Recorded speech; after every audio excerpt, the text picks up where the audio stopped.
So have you been thinking about what it would be like to actually create a legacy, to build a business that's bigger than you are, to make a difference in this world, to have something that is transferable to the next generation, or something that can be sold if that's what you choose to do, right? That is the definition of a legacy business. I am Michelle Sissom. I am a business strategist, and if you don't know my past, I have built multiple businesses, sold several of them, and now I am working with my clients to do that in their businesses. So what I've developed is what I call a 7-year legacy plan to take your business to a point where you can actually execute on the exit plan when you choose to. I see a lot of businesses, a lot of entrepreneurs who are stuck, just don't know how to move forward. And I think that part of it is that they think they have to do it all right now. And what if we just realize that there are pieces, there's a system, there are steps to be done to get you there, and you just continue to take the next step and it works. So I want to talk to you about a 7-year plan, and we're going to start with year 1. And year 1 really is that very first step of you taking a stand for something, getting known for something. It's all about creating a community and an audience for yourself. So the biggest issue here is that for the majority of you, you have not put your stake in the sand, right? You haven't said, this is who I am, this is what I'm going to be. You might be a little wishy-washy on, one day I'm doing this and one day I'm doing that. So number 1, that's the first thing you have to do, and you have to create the audience and the community.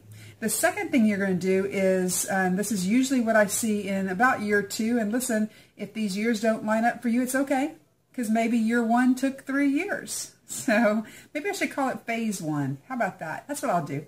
Phase 1. So phase 2 is to invest in the business. You need to be investing in your marketing. You need to invest in mentors. You need to invest in automation. We're doing all of that to continue to build the visibility from the fact that we were building the audience, but also to build the credibility. Okay, so we're very focused at this stage on visibility and credibility. And then in number 3, phase 3, this is where we start to really focus on a consistent cash flow, right? So it's working on your lead gen, it's working on your sales conversation, it's making sure you get to the point where you have a positive cash flow, more cash coming in the door than you have going out the door. And I want you to know that it is very normal for businesses in their early years to have less cash coming in than is going out, right? So, and then phase 4 is to focus on the systemization.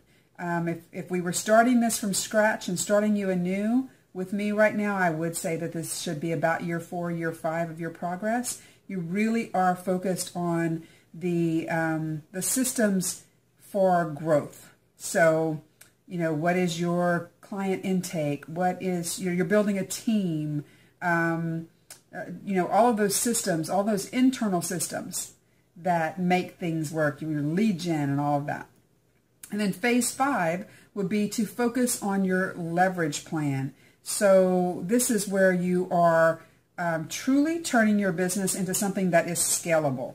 You've figured out your system, you have a profit plan in place, and you start to really see that this business could be scalable. And I want you to notice this is phase 5 before we really start to look at that.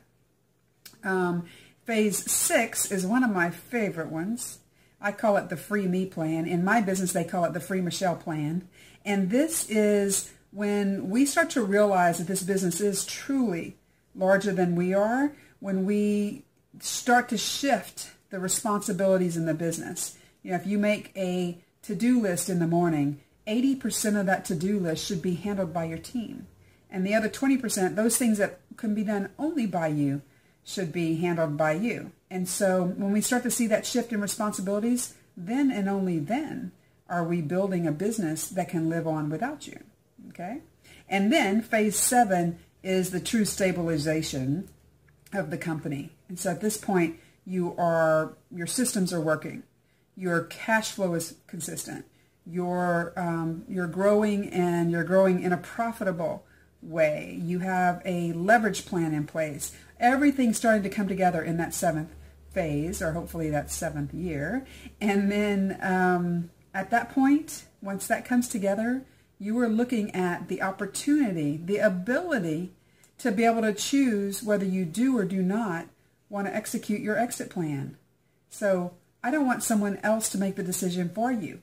I want you to build the business of your dreams that makes a difference in this world and that can run without you having your hands on everything in it. The true idea of legacy, so that you leave a legacy for your family or this world. All right? This is Michelle Sisson saying, be decisive. Talk to you soon. Bye-bye.